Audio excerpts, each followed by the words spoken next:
Peace, beautiful beings. Welcome back to Ascension Books and Conversations. My name is Cherise, and I'm so happy to be here with you today. We are going through a book series right now, and we are reading together the Aquarian Gospel of Jesus the Christ by Levi Dowling. And welcome. I am assuming if you've made it to this video that you have been following along with the videos before and just reading alongside where we are now at chapter 42 of the book. So we are getting there. We are moving fast. Just a little personal plug-in. It is my birthday weekend.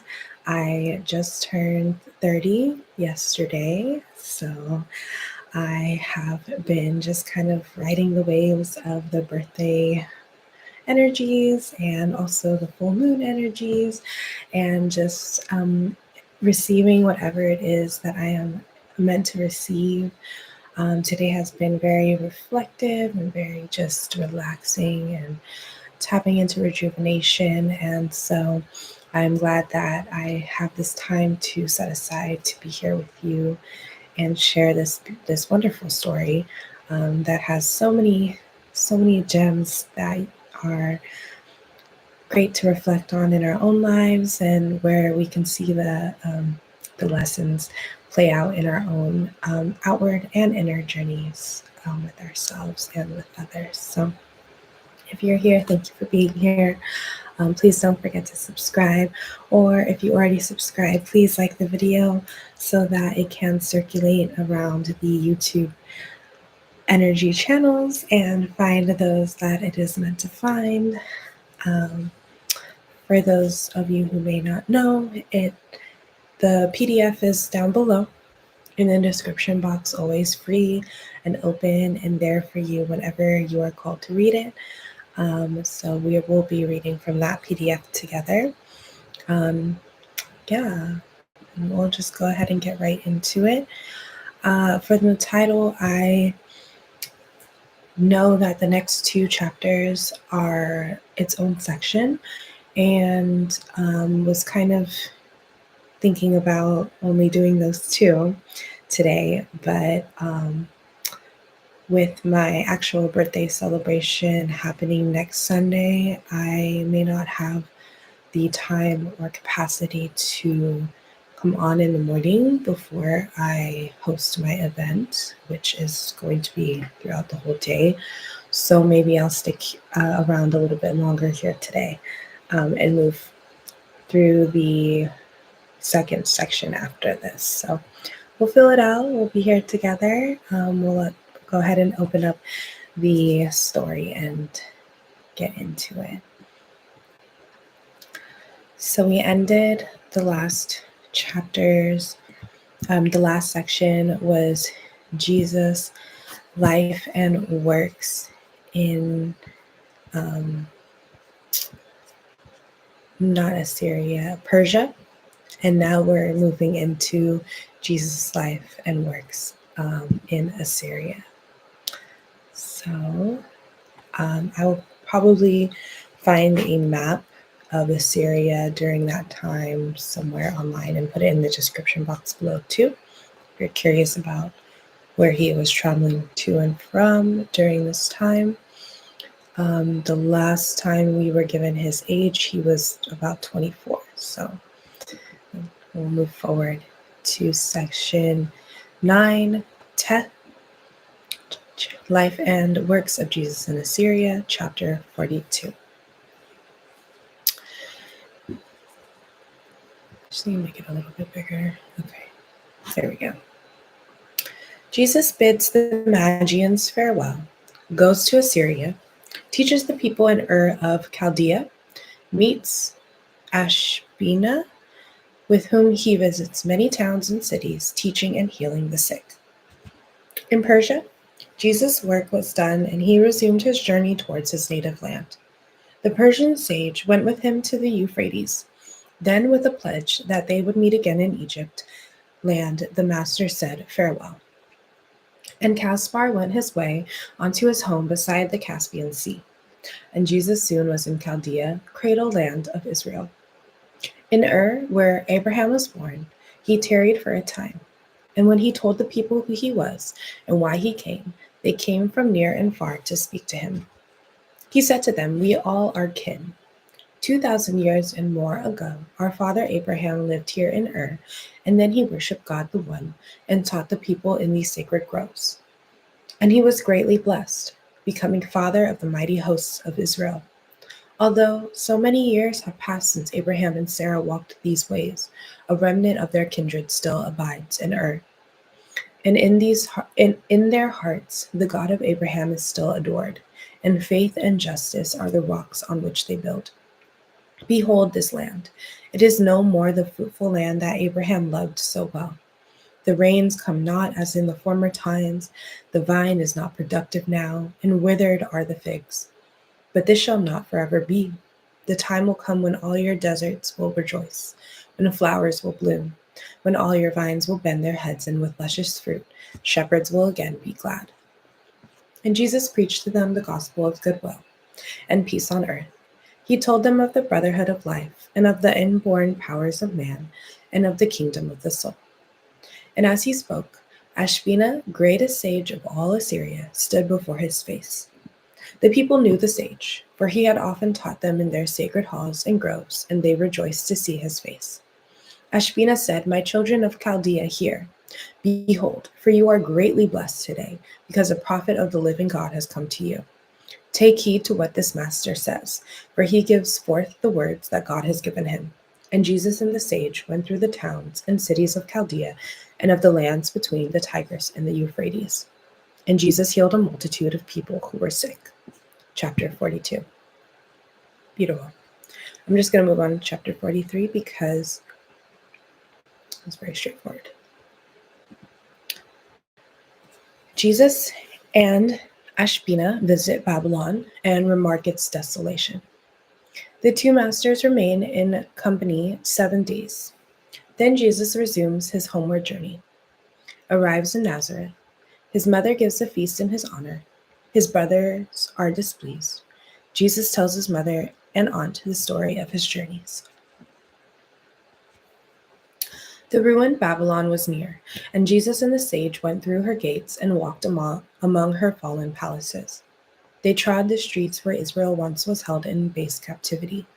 They saw where Judah's sons and daughters hung their harps upon the willows and refused to sing. They saw where Daniel and the Hebrew children stood as living witnesses of faith. And Jesus lifted up his hand and said, "Behold, the grandeur of the works of man. The king of Babylon destroyed the temple of the Lord in old Jerusalem. He burned the holy city, bound in chains my people and my kin, and brought them here as slaves. But retribution comes. For whatsoever men shall do to other men, the righteous judge will do to them. The son of Babylon has gone down. The songs of pleasure will be heard no more within her walls. And every kind of creeping thing and unclean bird will in these ruins find their homes." And in the temple, Belas, Jesus and Ashpenaz stood in silent thought. Then Jesus spoke and said, "Behold, this monument of folly and of shame. Man tried to shake the very throne of God, and he essayed to build a tower to reach to heaven, when lo, his very speech was snatched away, because in lofty words he boasted of his power. And on these heights the heathen Baal stood, the god wrought out by hands of men. Upon your altar, birds and beasts and men, ye children, have been burned in awful sacrifice to Baal. But now the gory priests are dead. The very rocks have shuddered and have fallen down. The place is desolate.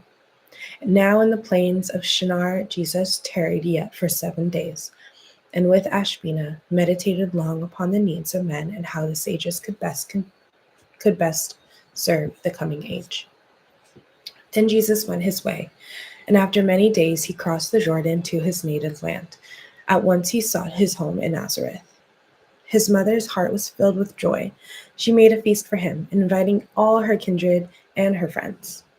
But Jesus' brothers were not pleased that such attention should be paid to one they deemed a sheer adventurer, and they went not into the feast. They laughed their brother's claims to scorn. They called him indolent, ambitious, vain, a worthless fortune hunter, searcher of the world for fame, who after many years returns to mother's home with neither gold nor any other wealth. And Jesus called aside his mother and her sister Miriam and told them on his journey to the east. He told them of the lessons he had learned and of the works that he had done. To others he told not the story of his life. Chapter 43. I just want to say briefly that so I was just talking with someone at about the Tower of Babel. So this chapter is going back. Jesus is teaching and to the people of Assyria, and he is reviewing a lot of the people that were very prominent in the Old Testament, such as Abraham, such as Daniel, such as Judah. And then he begins to speak about the before, the past, and then he talks about Babylon and where it is in the present. And it kind of sounds almost like they're in a limbo state. But he did mention how the men at that time tried to build the Tower of Babel to reach God. So if you're unfamiliar with the story, at the time, the people that all lived together were able to all speak the same language and could understand themselves in each other fully and lived in harmony. And they wanted to reach God. They wanted to see God. They wanted to be equal to God. And so they began to build a physical tower that led to the heavens where they believed God resided, and they were stopped by God by him by him pretty much creating language. And that's why we have all the different languages that we have today, because it was intended for us to no longer be on that same frequency of understanding and being able to build upon that understanding. And so here he mentions the Tower of Babel. And I always thought that was interesting too, because like just yesterday, I was talking to someone about how we all kind of believe that certain things were the beginning just because they were written at that time. But there was language before written language. And I, as a lot of other people like to call it, love language was present beforehand. And this love language was our ability to live amongst each other, coexist, and understand each other without even having to speak. And not just with each other as humans, but being able to have this love language of harmony amongst all of Earth's beings, the plants, the animals, all these things. So I just thought that was very synchronistic for this to be brought up. And he ends it with finally going home to Nazareth to see his mom, where his mother, Mary, and her sister Miriam are accepting of Jesus and take him back in. It's kind of like the prodigal son story, where he goes out and squanders all his wealth and then comes back into the loving arms of his father. But his brother was jealous and upset. And the same thing happened here with Jesus, where he came back and his brothers are like, what, you're just an adventurer. You're just out here looking for fame, looking for, just a free life outside of the norm. And you come back with no gold, no wealth, no nothing. And Jesus' response to that was to not even tell him anything about what happened while he was gone. He just took in Mary and Miriam, and who had faith and belief in him and faith in his journey. And they knew the truth. Shout out to Mary. She was always the day one supporter, so she deserved to know the truth. With that, I think we'll continue to move on to section 10, John, chapter 44. Life and works of Jesus in Greece. I'll try to get through it pretty quickly. We have about 4 chapters moving forward. So, chapter 44. Jesus visits Greece and is welcomed by the Athenians, meets Apollo, addresses the Grecian masters in the amphitheater. The address. The Greek philosophy was full of pungent truth, and Jesus longed to study with the masters in the schools of Greece. And so he left his home in Nazareth and crossed the Carmel Hills, and at the port took ship and soon was in the Grecian capital. Now the Athenians had heard of him as teacher and philosopher, and they were glad to have him come to them, that they might hear his words of truth. Among the masters of the Greeks was one, Apollo, who was called defender of the oracle, and recognized in many lands as Grecian sage.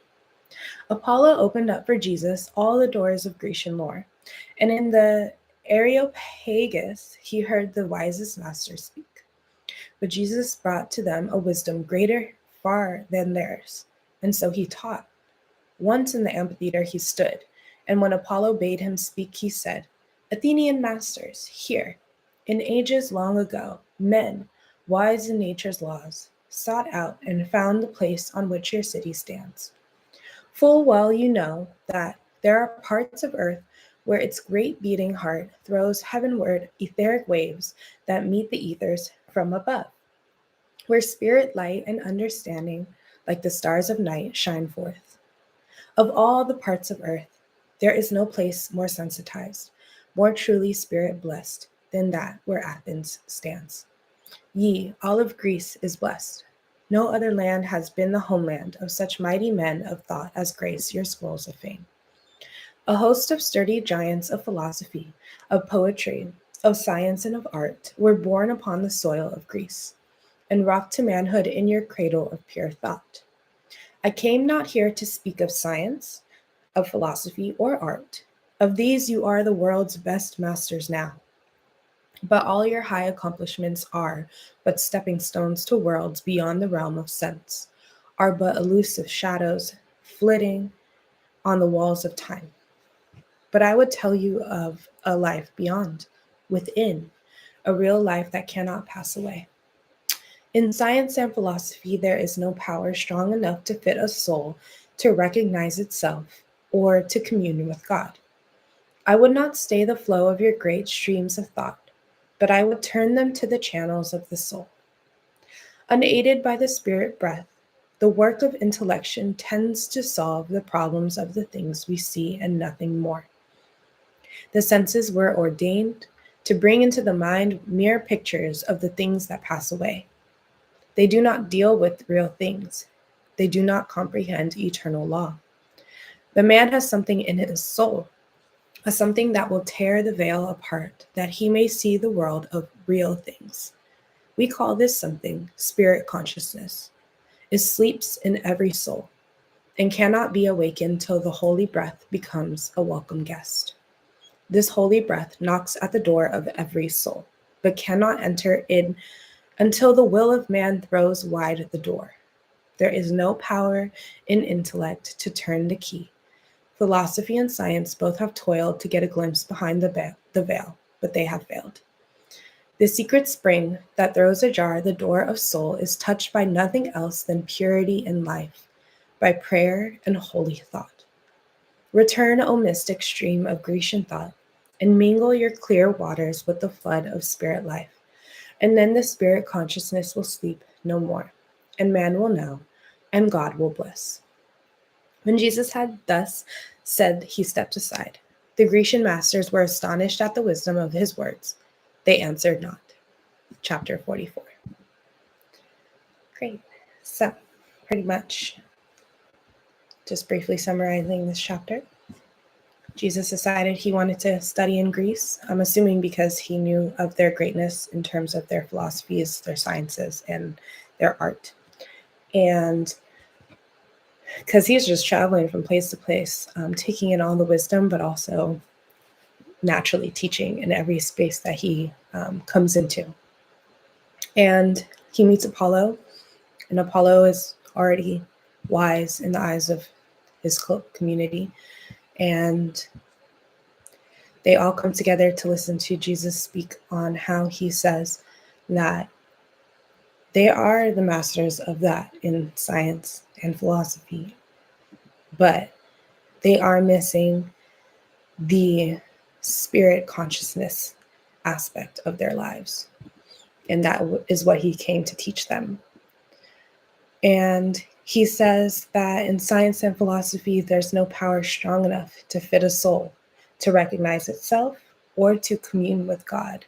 And that's something we can definitely see in some science if you know the philosophies that are in science, or at least a lot of the beliefs in it. It is hard to have room for God when a lot of it comes from logic, thought, and proof in the physical through the senses. And Jesus is here to share with them that there is more within ourselves that is outside of the senses that we see or that we experience every day. And that the holy breath is the only thing that can awaken this spirit consciousness into each soul. And he also states that every soul has this access to holy breath. And some places will say that the only way you can receive like the Holy Spirit is through baptism and purity, which we've learned that baptism was a physical expression of the purity that you are now going to bring into your own life and your way of dealing with the world around you. And he says that here, that the way to access holy breath is through holy thought, and to live in purity in thought and action. And we have the will to do so. We know, what pure thoughts and actions are, as opposed to the opposite of that. And it does take conscious will to say and intend to live in that way. But with that intention, it opens a pathway for you to be able to access that spirit consciousness within yourself, outside of anything external. And that left the Grecians speechless. But we're going to move on to chapter 45, where he continues in Greece. Jesus teaches the Greek masters, goes with Apollo to Delphi, and hears the oracle speak. It testifies for him. He abides with Apollo and is recognized as the living oracle of God. Explains to Apollo the phenomenon of oracular speech. Also, before I continue, if you're in here and you ever have anything that you want to share in the comments or in the chat, please feel free. This is definitely a conversational space, as well as a listening space. But yeah, chapter 45. For many days, the Grecian masters listened to the clear, incisive words that Jesus spoke, and while they could not fully comprehend the things he said, they were delighted and accepted his philosophy. One day, as Jesus and Apollo walked beside the sea, a Delphic courier came in haste and said, "Apollo, master, come. The oracle would speak to you." Apollo said to Jesus, "Sir, if you would see the Delphic oracle and hear it speak, you may accompany me." And Jesus did accompany him. The masters went in haste, and when they came to Delphi, great excitement reigned. And when Apollo stood before the oracle, it spoke and said, "Apollo, sage of Greece, the bell strikes 12. The midnight of the ages now has come. Within the womb of nature, ages are conceived. They gestate and are born in glory with the rising sun. And when the agic sun goes down, the age disintegrates and dies. The Delphic age has been an age of glory and renown. The gods have spoken to the sons of men through oracles of wood and gold and precious stone. The Delphic sun has set. The oracle will go into decline. The time is near when men will hear its voice no more. The gods will speak to man by man. The living oracle now stands within these sacred groves. The Logos from on high has come. From henceforth will decrease my wisdom and my power. From henceforth will increase the wisdom and the power of him, Emmanuel. Let all the masters stay. Let every creature hear and honor him, Emmanuel. And then the oracle spoke not again for 40 days, and the priests and people were amazed. They came from near and far to hear the living oracle speak forth the wisdom of the gods. And Jesus and the Grecian sage returned, and in Apollo's home the living oracle spoke forth for 40 days. One day, Apollo said to Jesus as they sat alone, "This sacred Delphic oracle has spoken many a helpful word for Greece. Pray, tell me what it is that speaks. Is it an angel, man, or living God?" And Jesus said, "It is not angel, man, nor God that speaks.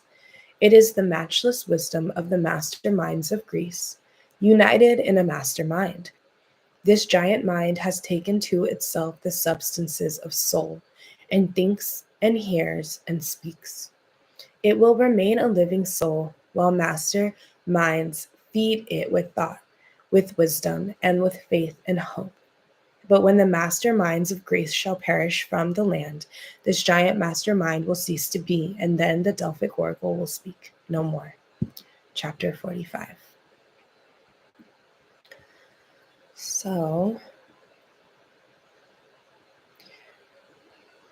in this chapter,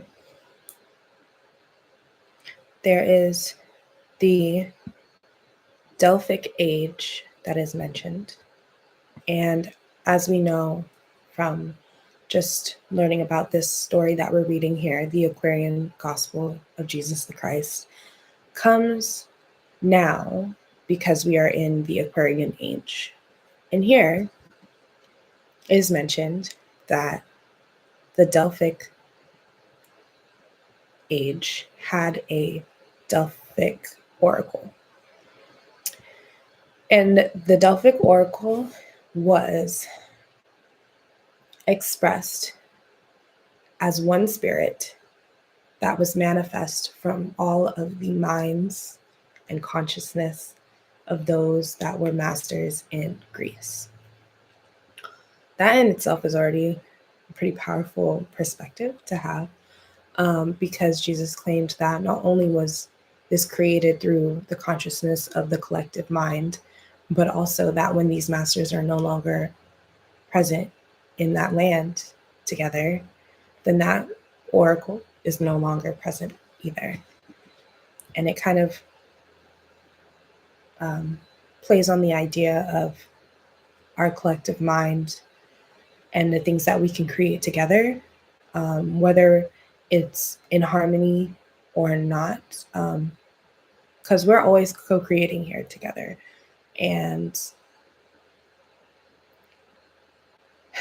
it's like when people, so many different cultures have their expressions of source, and it's based off of their beliefs, and it's based off of their collective ideas of what source is. And that in a way creates, I don't want to say magic, but it creates this consciousness into our reality that was not there before. But it plays a role in all of our, or the collective. And it's, no, I never read that, so it's pretty reflecting on it out loud. But yeah, the oracle also shared that it was no longer going to have the power that it did during the Delphic age, but they were moving into a new age where Emmanuel, which means God with us, was now going to take effect. And I think it was just a prediction, an oracle prediction of how in the Piscean age, Jesus was going to be the catalyst for God being here with us, in us, through the Holy Spirit. And that was not something that was known or expressed at that time. Everything came from a third party at that time. There was always some oracle, priest, sage, somebody that was in between the connection of man and God, and Jesus was the trigger for it to no longer be that way, but for us to release that third party and just have a direct line and connection to source. So yeah, even the oracle shared it. We have one more chapter. Kind of speeding through because I need some water, but gonna be mindful of your time as well. All right, last chapter, chapter 46. A storm on the sea. Jesus rescues many drowning men. The Athenians prayed to idols. Jesus rebukes their idolatry and tells how God helps.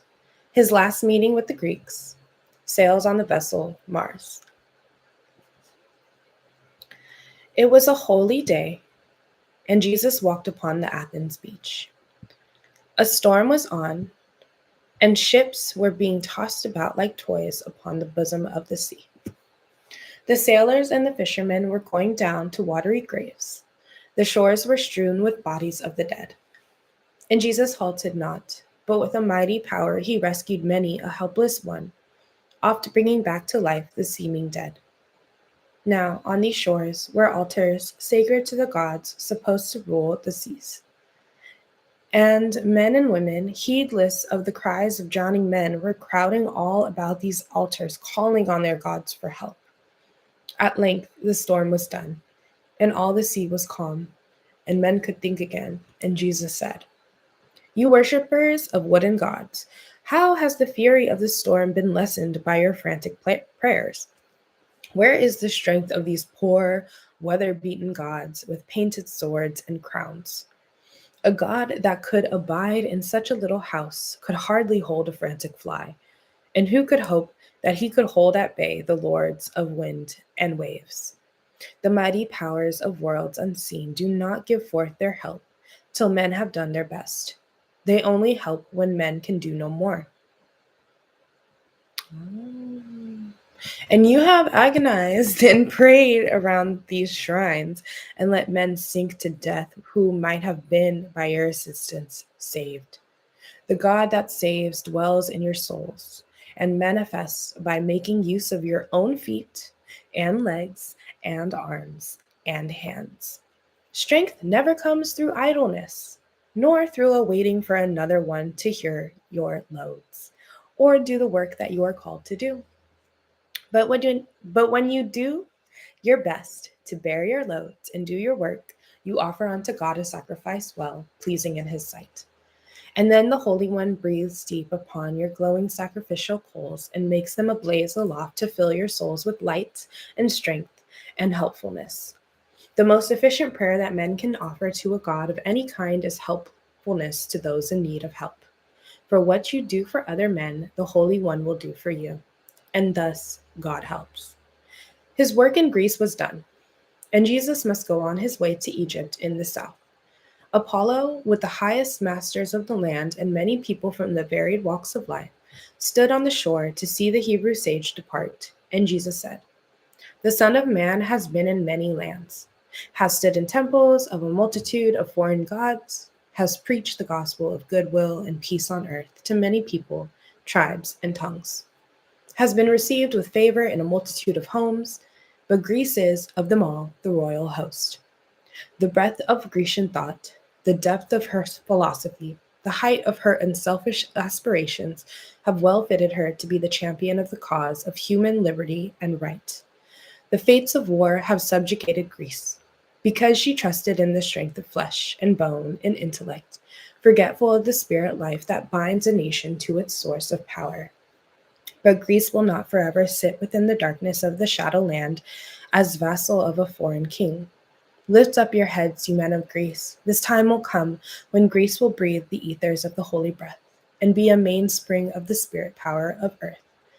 But God must be your shield, your buckler, and your tower of strength. And then he said, farewell. Apollo raised his hand in silent benediction, and the people went. Upon the Cretan vessel Mars, the Hebrew sage sailed from the Grecian port. Chapter 46. I like this chapter. Jesus did a few things. He saved these men that he could, that he saw falling to their deaths, as those who were dying on the shores were right next to people. Imagine just like a bunch of people drowning on the beach and you're just chilling and you're like praying to this like item, and you just see someone praying to this item say, hey, help them, and they all just die. That's pretty much what Jesus was saying. Like, hey, y'all were over here praying to some wooden gods, when in reality, let me tell you the wisdom of God and how he actually works, or how source actually works. And it works through us.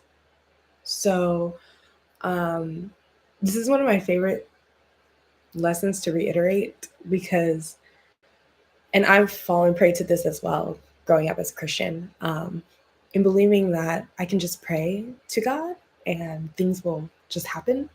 And this is also what the people believed, not only about God, but they believed about their physical idols could be what drives them to just have a miracle occur.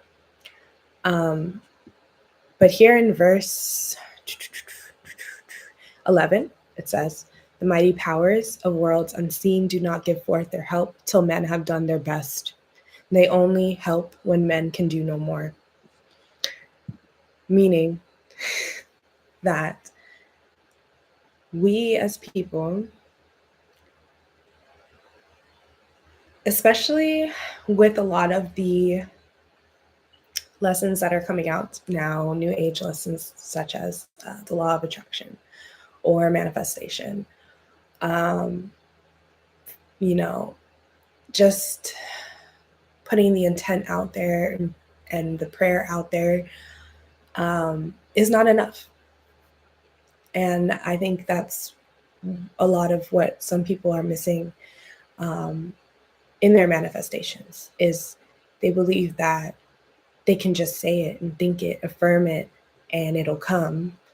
But things don't happen in idleness. And it's up to us to allow the light of God within us to shine forth and drive our actions in order for us to do our best. I always believed that God met me halfway. There were so many opportunities for myself to step into a role or to step into a space and do my best and just try.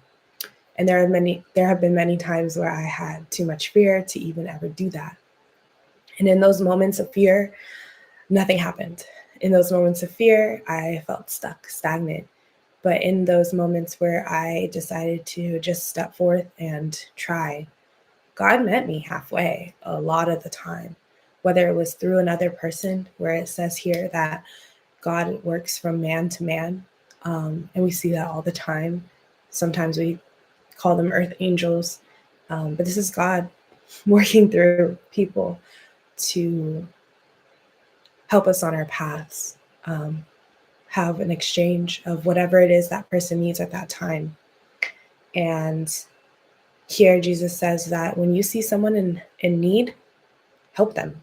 Use your hands, use your feet, use your resources, use your abilities to help those that are around you, because nothing can happen if you just sit and pray and wait. And that's honestly one of the toughest lessons that I had as someone who followed Christ, because I did believe in miracles a long time. And believe that, I do believe in miracles still. Do believe that there are possibilities that can happen. But I do think that Source wants us to do the work. That's why we're given this life. So we're given so many gifts and so many opportunities. And yeah, take those opportunities, because this life is only so long. I mean, we got life outside after this, but this vessel, this lifetime, this present moment is only ever right now. So release that fear and take those opportunities, especially if it's going to help somebody else. But yeah, I'm glad we were able to get through all of those chapters today rather than just the 2. So next week, potentially we'll be here next week. Like I said, it'll be my birthday celebration that I'm throwing and hosting and doing all the work for. So I probably will not actually go live next Sunday. But if you catch me, feel free to come on in. If you have missed any of the previous videos, I leave them always in the description box, easy for you to access alongside with the PDF. And if you have any questions, or if you have any revelations that came to you that you want to share, this is an open space for you to please do so. You can leave a comment at any time. And I hope that I see you again either next week or the week following. Have a beautiful rest of your week. Thank you for being here, and peace.